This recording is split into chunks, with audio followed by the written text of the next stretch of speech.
nueva tarde en directo. Vamos a ver que, como siempre, habla de la actualidad, tal que hoy es el Día Mundial en el que se lucha y se trabaja para evitar las consecuencias de una enfermedad tremenda, la enfermedad de las 1000 caras. Se celebra en todo el mundo el Día Mundial de la Esclerosis Múltiple, una jornada de sensibilización sobre esta enfermedad neurológica de origen desconocido y sin una solución definitiva. El objetivo de asociaciones como la de Palencia, imágenes a las que corresponden, las que están viendo en este momento, en este día, es darse a conocer y recabar apoyos.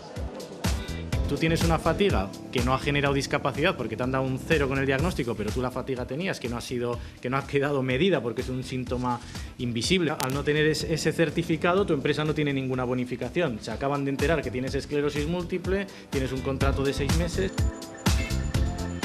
Bueno, escuchábamos al director de una de las asociaciones de esclerosis múltiple y hoy, en nuestro tiempo de tertulia, en nuestro tiempo de opinión, vamos a hablar de salarios, vamos a hablar de brecha salarial y vamos a hablar también de cómo nuestra comunidad cobra hasta un 7% menos salarialmente. Además, hablaremos también de cómo en el 2045 el sueldo de los que sean menores en ese momento de 40 años será de hasta un 50% menos. Más noticias en nuestro sumario. Comenzamos. Sugerentes aperitivos, seductores postres y suculentos y sabrosos horneados. Recetas elaboradas con productos típicos de países mediterráneos y nos las muestra la nieta de la cocinera del rey emérito don Juan Carlos. Cuidado con acordarse de repente que el verano está a la vuelta de la esquina, porque es entonces cuando aparece la tentación de realizar alguna dieta extraña o recurrir a un producto milagro para reducir peso. Y ojo, hablaremos de ello y de lo que podemos seguir sin correr riesgos. Además, hoy contamos cómo conseguir una semana entera de vacaciones en la Costa Dorada para 2 personas y un niño en régimen de media pensión.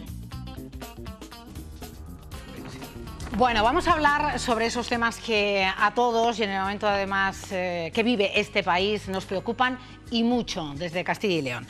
Están con nosotros a este lado de la mesa, voy a empezar según lo tengo en mi escaleta. Raúl Santa Eufemia, que es secretario de Política Sindical, Industrial y de Empleo de OGT en Castilla y León.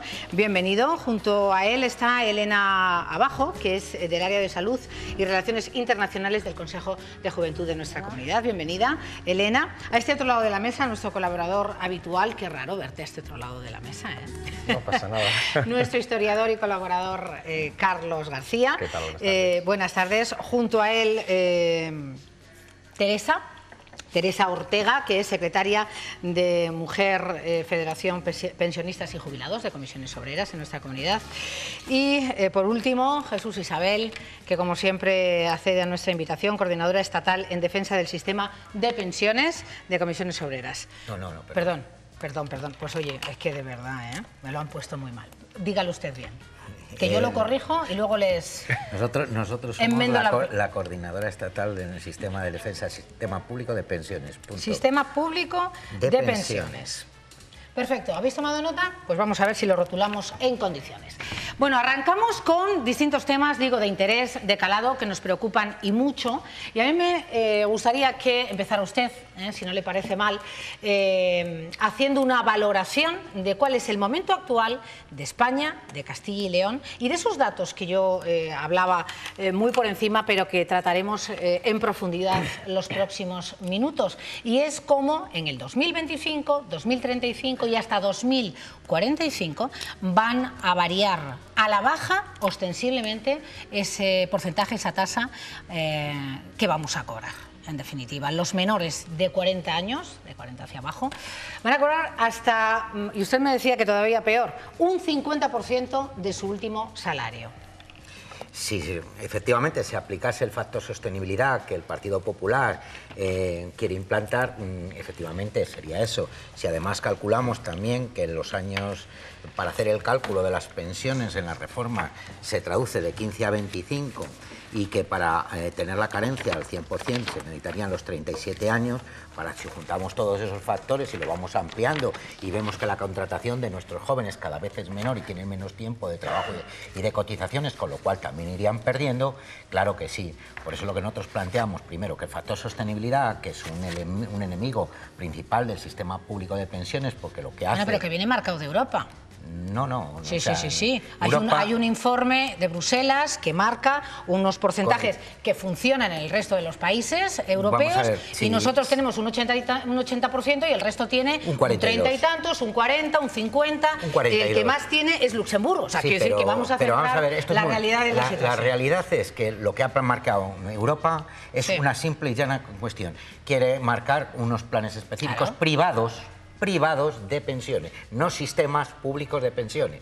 Quiere potenciar los sistemas públicos. Entonces, marca unas directrices que no quiere decir que cualquier país las acepte, pero los salarios, la base salarial no es la misma para el cálculo y no es lo mismo calcular que nuestros salarios, en algunos casos de pensiones, estamos hablando de pensiones de 380 euros, que hablar de pensiones de 2.000 euros. Entonces, el cálculo de la pensión no es lo mismo hacerlo sobre 20.000 libras esterlinas o como por ejemplo se planteó un día cuando se puso el primer ejemplo, que sobre España, que el cálculo no son 22.000 euros. Claro, la diferencia salarial en el salto es tan sumamente grande que claro, el cálculo puede ser. Pero a pesar de todo, las empresas, cuando negocian con sus trabajadores, negocian una parte de su salario en diferido hacia esos planes que son como si yo de alguna manera le dijese a mi empresa, págame.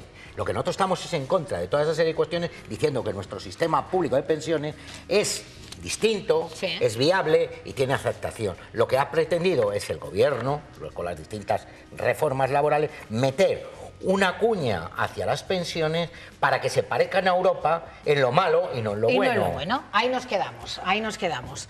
Teresa. Sí. Por seguir, bueno, y además matizo, en Castilla y León concretamente el salario medio en el 2016 era de 21.551, o sea, todavía un poquito menos. Teresa. Sí. Bien, yo creo que a mí me toca defender lo de la brecha salarial. Sí, bueno, vamos a hablar un poco de todo, de la situación. Vale, pues que entonces a mí me parece que la principal brecha salarial que tenemos aquí en Castilla y León es que la mayoría de las mujeres no tienen pensión propia, o sea, son pensiones de viudedad. Cuando hay un 51% de pensiones aquí en Castilla y León. Entonces el 37%, solamente el 37%, cobran una jubilación. El resto son de y que esa jubilación también le afecta. Quiero decir que aunque haya venido a hablar de su libro, también las pensiones a la mujer las afecta. Carlos. No, simplemente quiero decir que cuando se habla de alguna forma de un futuro en el que las pensiones pueden bajar un 50%, no se está hablando sobre futuras políticas que se van a aplicar sobre las pensiones, sino con el cálculo de la política actual. O sea, lo ha dicho bien mi compañero. O sea, el problema es que tenemos una crisis que ha arrastrado, primero yo creo que, lo he dicho siempre, a una generación que yo creo que va a vivir prácticamente subvencionadas toda su vida, porque es una mano de obra no cualificada que es muy complicada volverla a incorporar al trabajo. Entonces esos prácticamente no van a cobrar nada. Y segundo, porque claro, las exigencias cada vez son mayores, o sea, los últimos 15, los últimos 25 y 37 años cotizados. Si alguien se tiene que jubilar con 67 años, quiere decir que con 30 tiene que empezar a trabajar y que no hay absolutamente ningún lapsus de trabajo. Es decir, Carlos, si me voy a este otro lado, que lo que ahora se quiere imponer es que no exista un sistema público de pensiones o que este sea cuanto más pequeño mejor. Eso es. Está claro que... No solo en España, sino también a nivel Europa ya llevamos unos años en los cuales las pensiones al 100% ya no existen. Y a nivel España, en breve, ya estaremos con las primeras pensiones que tampoco sean al 100%. Lo único que creemos que tanto el informe que se ha hecho desde Bruselas y mucho más en la latencia de las últimas promesas, los últimos acuerdos que ha hecho el gobierno de Rajoy con el PNV, pues está incumpliendo primero el factor de sostenibilidad que marcaron. Está como está, con lo cual... Porque hace 2 meses o mes y medio se suponía que a nivel nacional no podía subirse las pensiones más del 0,25 y por un acuerdo político del presupuesto del Estado para aprobarlo con un PNV, claramente se van a saltar el factor de sostenibilidad. Veremos qué pasa durante la tarde de hoy, mañana la semana que viene, con todo el tema de moción de censura y todo, pero está claro que todos estos informes están totalmente manejados y vilipendiados por un tema sector financiero. que solo hacen que meter miedo y crear alarma para unos planes de pensiones privados. Entonces, los primeros que están incumpliendo ese factor de sostenibilidad, que eran los que abanderaban ese propio gobierno. ¿Y en Europa, perdona, sí. se funciona con los sistemas privados de pensiones, con ese mínimo del público y pensiones privadas? Vamos a ver, a través de planes de pensiones. En España, bueno, es que en España... Planes de pensiones... lo puede decir, pero ahora te lo planes de pensiones en todos lados, porque planes de pensiones... sí, pero ¿qué es lo que también se está manejando... ¿En gran medida se utiliza? En algunos países de Europa y... ¿por qué no? Por ejemplo, en Francia, que tienen un 45%, en Irlanda, que tienen un 36%. Se funcionará con un apoyo de planes de pensiones. ¿Con qué sueldo se hace un plan de pensiones? Quiero decir, ¿con qué base salarial? Porque en Francia tendrá una salarial mucho más amplia, pero con 800, con 1.000 euros, alguna familia con un solo hijo puede ahorrar para un plan de pensiones. Es que, claro, estamos hablando sobre una base salarial en la que o hacen maravillas o yo no sé quién puede en este país, con sueldos de 1.000, 1.100 euros, 800 euros sin hijo, tener un plan de pensiones privado. Es que, claro, es que la situación es totalmente diferente. Bueno, pues si hablamos de jóvenes, Elena también tendrá que decir. Pues desde nuestro punto de vista consideramos que se debe mantener, cuidar y mejorar el sistema de pensiones para mantener un estado de bienestar. No solamente, aunque seamos jóvenes, trabajemos para la juventud, no solamente vemos la realidad que tiene la juventud ahora mismo, también vemos la que tienen las personas más mayores de nuestra comunidad y consideramos que, no es lo que coincidimos con el compañero, de que los sueldos no son lo adecuado para mantener un sistema de pensiones. Tú no puedes pedir a una familia media que ingrese todos los meses en un plan de pensión 100, 150 euros para mantener el día de mañana una copensión, por llamarlo de alguna manera, puesto que no tenemos ni el mismo nivel adquisitivo, ni el mismo poder adquisitivo que en Europa, ni los mismos sueldos. Nuestro salario mínimo en la interprofesional. Es que sigo pensando, y lo que iba a apuntar antes en la intervención al inicio, es que de verdad creo que a día de hoy, por mucho que haya Bruselas, por mucho que hablen los gurús sobre todo el tema financiero, el sector financiero, es imposible llegar a calcular con el factor de sostenibilidad qué va a pasar el día de mañana. O sea, creo que al mismo que se lance de que el 50% de aquellos que tienen menos de 40 años es lo que van a cobrar, veremos qué va a pasar, porque ahora mismo estamos todos achacando a la reforma laboral a nivel gobierno, pero también los que tienen claramente la incidencia del tema salario, porque al final el problema es en el gasto de las pensiones, es en el ingreso que tienen las cotizaciones. Entonces, como tal, agarrándose al tema de la juventud, y ya no solo de la juventud, sino de aquellos que llevan muchos años trabajando, tienen que subir las cotizaciones. O sea, intentando aparcar y que no sea precedente el tema de la reforma laboral. Las cotizaciones tienen que subir los sueldos. Tienen que subir cotizaciones, tienen que subir los sueldos, y a día de hoy lo que tenemos que incidir mucho más, aparte de los partidos políticos, que vemos cómo está ahora mismo a nivel estatal, es en el que los empresarios, y sobre todo los últimos 20, 24 meses... ¿Y están por la labor? No.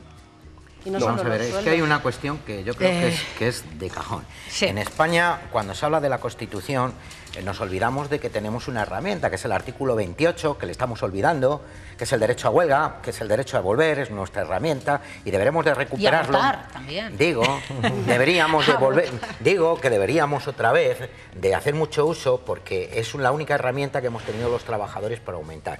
Nos han quitado el derecho a la negociación, nos han ido recortando y recortando con las reformas laborales una serie de derechos que habíamos conquistado, igual que el tema de los salarios. Estamos viendo la precariedad cada día más y el hambre absoluta que tienen la gran patronal de ir bajando los salarios. No han tenido en este país ninguna incidencia en decir, voy a invertir. La única inversión que han hecho ha sido en expertos a la hora de negociar y a la hora de hacer leyes para ir bajando los salarios. No han hecho en maquinaria, no han hecho en nada. O sea, aquí lo único que lo han hecho los empresarios, ¿cómo puedo bajar la mano de obra, el salario, para garantizarme el MIR? ¿Eso qué ha supuesto? Pues que el salto, la relación que teníamos intergeneracional, que venía funcionando de los jóvenes con los mayores y los mayores a través de los jóvenes, y esa crisis económica que está ahí, ha roto eso, ha pegado el tijeretazo. ¿Qué ocurre? Que en Europa, además, han visto la gran banca, el pastel que tiene España. El pastel está sumamente grande. O sea, que es cuestión de pastel y de dinero.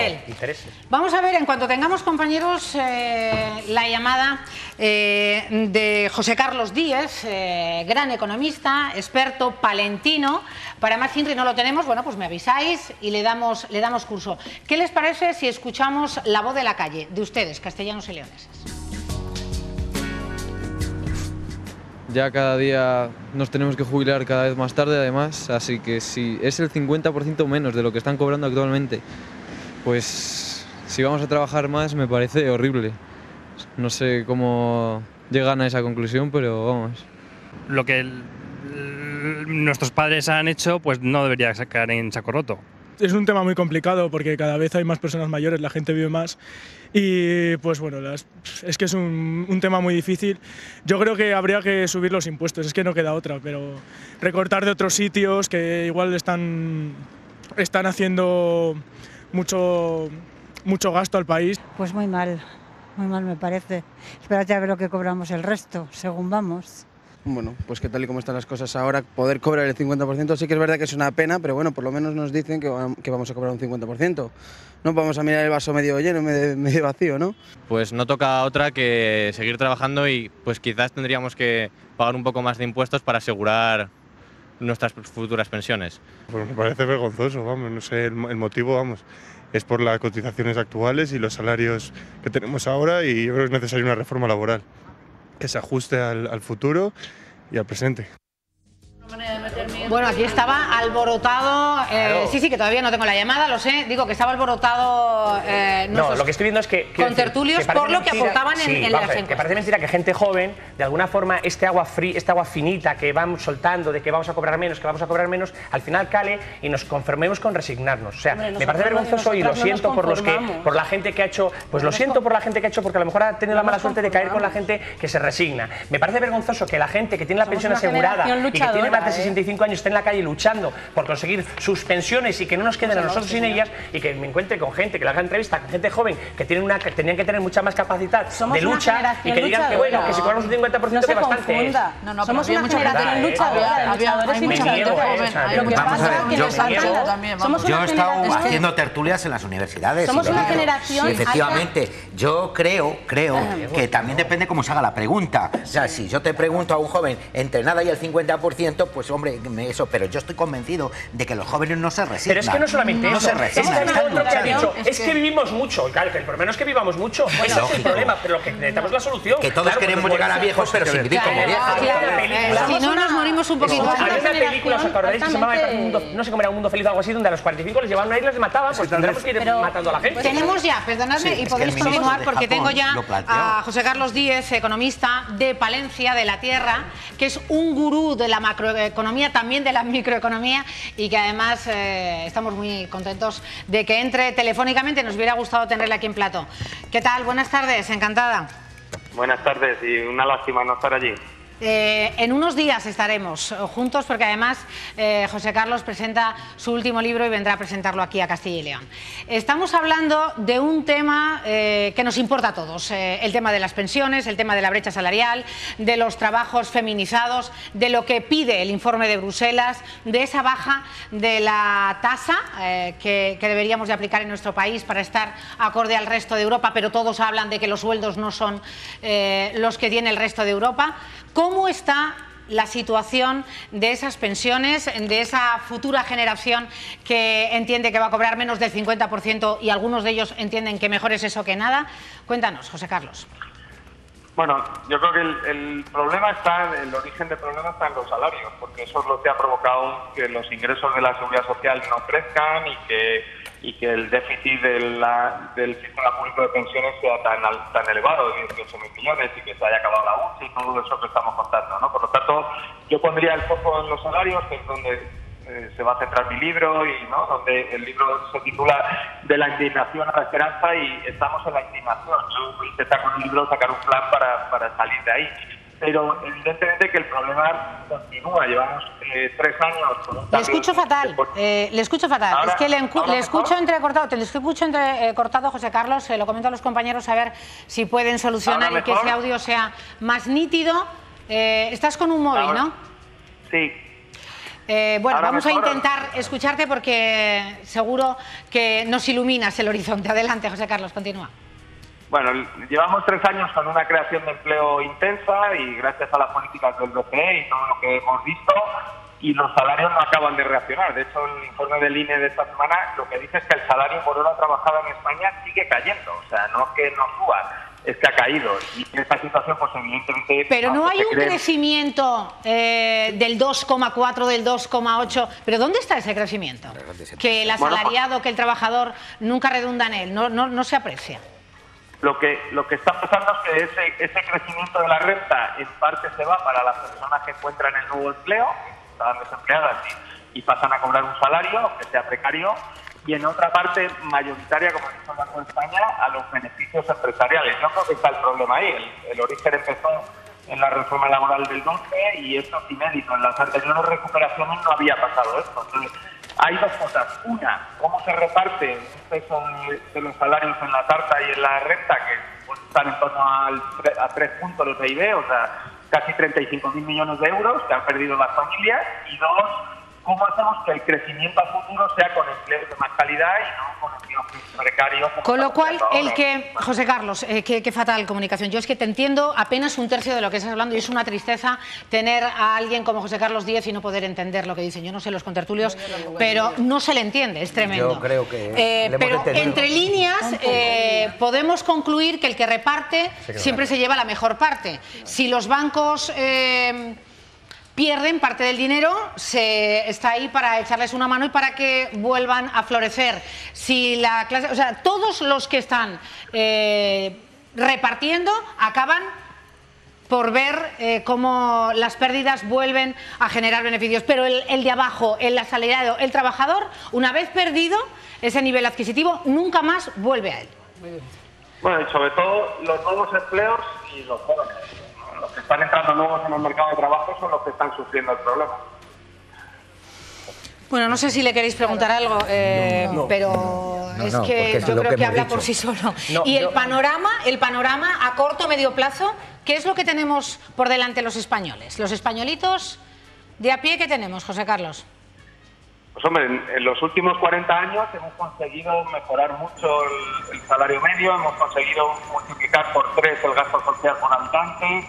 Deberíamos entrar en esa dinámica. Yo creo que hay a corto plazo que repartir mejor los beneficios empresariales y luego a medio plazo pues tener mejores empresas con más calidad del empleo, empresas de Castilla y León que se hagan multinacionales, que vayan a países donde crece el consumo y la demanda, que puedan generar empleo de más calidad, que metan una capa de tecnología y de innovación, que colaboren más con las universidades, bueno, todo mucho por hacer, vamos. José Carlos, y ya para finalizar, ¿qué te parece lo de incentivar en los planes de pensiones? Bueno, pues está bien, pero para que haya dinero para meter en los planes de pensiones, primero tiene que haber salarios.